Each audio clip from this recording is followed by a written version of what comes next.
খুব ছোটবেলায় বাবা মা মারা যায়। এরপর থেকে মামা মামির সাথে থাকতাম। মাত্র 20 বছর বয়সে তারা আমায় বিয়ে দেয় একটা 28 বছরের লোকের সাথে। কিন্তু বিয়ের প্রথম রাতে সেই ছেলে আমাকে ডিভোর্স দিয়ে দেয়, আমি নাকি তার যোগ্য না। এরপর থেকে আমার নানু আমাকে তার কাছে নিয়ে যায়। এরপর 1 বছরের মাথায় নানুও মারা যায়। নানু মারা যাওয়ার পর আর পড়াশোনা সম্ভব হচ্ছে না, আবার তার ওপর একটা ছোট বোনের দায়িত্ব, তাই ছুটলাম চাকরির খোঁজে। কথাটা বলার সাথে সাথে 2 ফোঁটা চোখের পানি গড়িয়ে পড়ল মেহেকের চোখে থেকে। পাশে বসে থাকা অফিসের স্টাফ জানিয়া বলল, চিন্তা করো না, এই চাকরিটা হতে পারে। তোমার রেজাল্ট ভালো। রেইন স্যার আবার রেজাল্ট দেখে, তার কাছে বয়স ম্যাটার করে না। জিনিয়ার কথা শুনে মেহেক একটা দীর্ঘশ্বাস ফেলে হতাশার স্বরে বলে, তাই যেন হয়, এমনিতেও বয়সের জন্য কোনো জায়গায় এখানে তো 2000 জনের মধ্যে একজন নেবে, তাও পার্সোনাল অ্যাসিস্ট্যান্ট। জানি না কি হবে। মেঘ আর জিনিয়ার কথার মাঝে ডাক পড়ল মেহেকের। একরাশ ভয় আর নার্ভাস নিয়ে কেবিনের দরজায় নক করলো। ভেতর থেকে একটা গম্ভীর কণ্ঠে ভেসে এলো, কামিং। মেহেক মনে সাহস জুগিয়ে বুকে কয়েকবার ফু দিয়ে ভেতরে প্রবেশ করলো। কেবিনে ঢুকতে তার চোখ পড়ল এক যুবকের, রেইন ডেভিন, যে তার বিলাসবহুল চেয়ার উল্টো দিকে ঘুরিয়ে বসে আছে। মেঘ ধীর পায়ে এগিয়ে গেল ডিস্কের দিকে। মেঘ যে দাঁড়িয়ে আছে সেটা রেইন খুব ভালোই বুঝতে পারছে, তাই গম্ভীর কণ্ঠে আবার বলল, বসো। মেঘ একটা চেয়ার টেনে বসলো। রেইন চেয়ার ঘোরালো মেহেকের দিকে। মেহেকও তাকালো রেইনের দিকে। হলদেটে ফর্সা ত্বক, বাদামি চোখ, ক্লিন শেভ করা মুখ আর স্পাইক করা চুল। কয়েকটা চুল কপালে এসে পড়েছে অগোচরেই। জিম করা ফলাপ মাসালগুলো সাদা শার্ট বেড করে স্পষ্ট ফুটে রয়েছে। চেহারাটার গম্ভীর ছাপ স্পষ্ট বোঝা যাচ্ছে। কখনো হেসেছে কি না বোঝা যায়। বয়স হবে 29 বা 30-এর কাছাকাছি। মেঘ চোখ সরিয়ে নিচের দিকে তাকালো। নিজের হাতে থাকা ফাইলটা এগিয়ে দিল কাঁপা কাঁপা হাতে। রেইন ফাইলটা নিয়ে চেক করতে করতে জিজ্ঞাসা করলো, নাম কি তোমার? মেহেকের সাবলীল উত্তর, এমিলি তেজিব তুষি। ডাকনাম মেহেক। রেইন ফাইলের দিকে তাকিয়ে বকুসকে বলল, একটা মানুষের এতগুলো নাম। যাই হোক, মাত্র 21 বছর বয়সে জব কেন খুঁজছো? মেহেকের শ্বাস আটকে এলো। সবগুলো জব থেকে সে বয়সের জন্যই টিকতে পারেনি। এখন একমাত্র ভরসা এই বিখ্যাত কোম্পানি ডেভিন ইন্ডাস্ট্রি।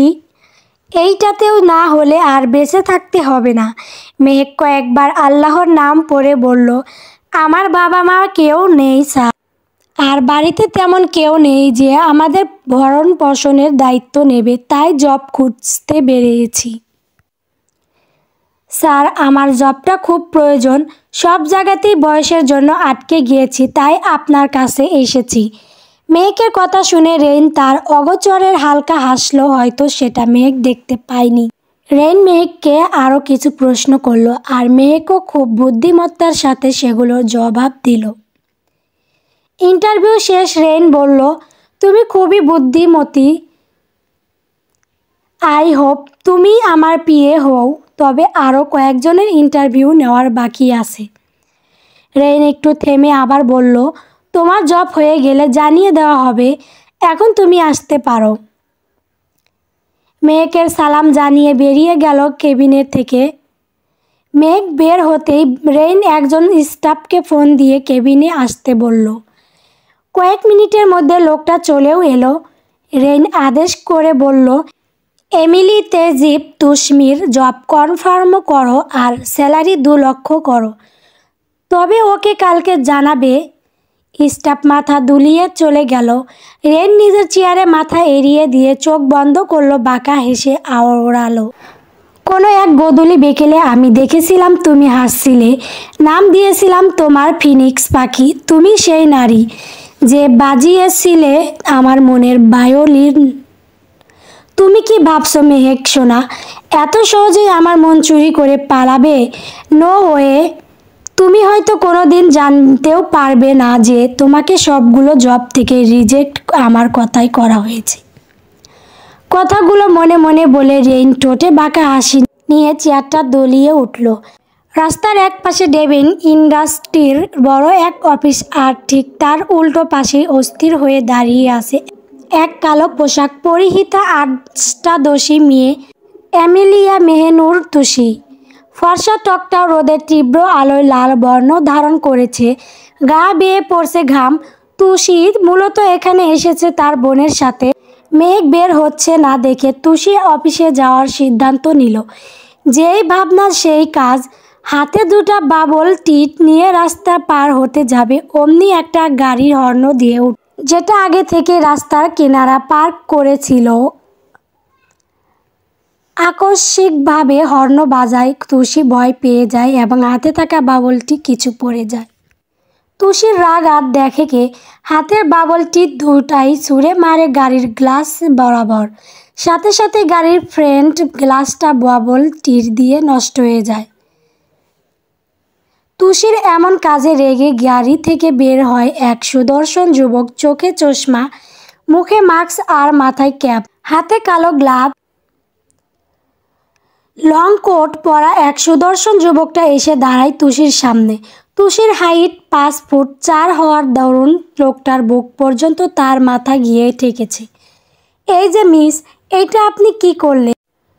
তুষি ভাবলে সহীনভাবে বলল, আপনি যেটা করলেন সেটার প্রতিশোধ নিলাম। লোকটার গম্ভীর কণ্ঠে বলল, তুমি জানো আমি কে? তুষি অবাক হওয়ার ভান করে বলল, আয় হায়, আপনার বাবা মা বলেনি আপনার পরিচয়? খুবই দুঃখজনক ব্যাপার স্যাপার। থাক, চিন্তা করবেন না, আমি সাহায্য করব আপনাকে। আমি আবার এতিম বাচ্চাদের সাহায্য করতে পছন্দ করি। যুবকটা ধমক দিয়ে বলল, চুপ বিয়াদব, আমি Jen Devin, superstar Jen Devin, আর তুমি আমার সামনে এইভাবে কথা বলছো? তুমি জানো এখন যদি আমার মাস্ক খুলি তাহলে এখানে আমার শত শত ফ্যান হাজির হয়ে যাবে। তুষি একবার জেইনের নিচ থেকে ওপর পর্যন্ত পরখ করে দেখে বলল, জেন ডেভিন আবার কে? জেইন যেন আকাশ থেকে পড়ল। এই দেশে থাকে অথচ তাকে চেনে না। এত বড় সুপারস্টার সে, তার কত কত গান ভাইরাল, অথচ এই মেয়ে তাকে চেনে না। জেন একটা দীর্ঘশ্বাস ফেলে বলল, রেইন ডেভিনকে চেনো? ডেভিন ইন্ডাস্ট্রির একমাত্র সেই ও, আমি ওর ছোট ভাই। তুষি ফিক করে হেসে দিল, হাসতে হাসতে বলল, ভাইয়ের নামে নিজের পরিচয় দিচ্ছেন, হাস্যকর। জেন কিছু বলতে যাবে অমনি তুষি মেঘকে অফিস থেকে বের হতে দেখল, তাই জেনকে থামিয়ে বলল, যাই হোক, আপনাকে তো আমি দেখে নিব। আজকের প্রতিশোধ পূরণ হয়নি আমার। তুষি একটা মুখ ভেংসি দিয়ে চলে গেল তার বোনের কাছে। এইদিকে তুষির যাওয়ার দিকে তাকিয়ে জেন আনমনেই বলে উঠল, ডিসগাস্টিং। 2 তলা বিশিষ্ট একটা বড় বাড়ি, তবে মেহেক আর তুষির জায়গা হয়েছে নিচতলার একটা ছোট রুমে। যদিও তাদের নামে অর্ধেক বাড়ি লেখা, তবে মামা মামি দিতে নারাজ। মেহেক ভেবে রেখেছে একবার শুধু পড়াশোনাটা শেষ হোক, তারপর নিজের বাক বুঝে নেবে সে। তাই চুপচাপ মামা মামির অত্যাচার সহ্য করে যাচ্ছে। নিচতলার কক্ষে বারান্দায় চেয়ারে গা এড়িয়ে বসে আছে মেহেক। রাত তখন 2টার কাছাকাছি। তুষি অনেক আগে ঘুমিয়ে গেছে। 4টাও ঠিক মেহেকের মুখ বরাবর আলো দিচ্ছে। মেহেক গভীর চিন্তায় মগ্ন। তার জীবনটা নিয়ে। এই মাসে যদি জব না হয় তাহলে তার পড়াশোনা বন্ধ হয়ে যাবে।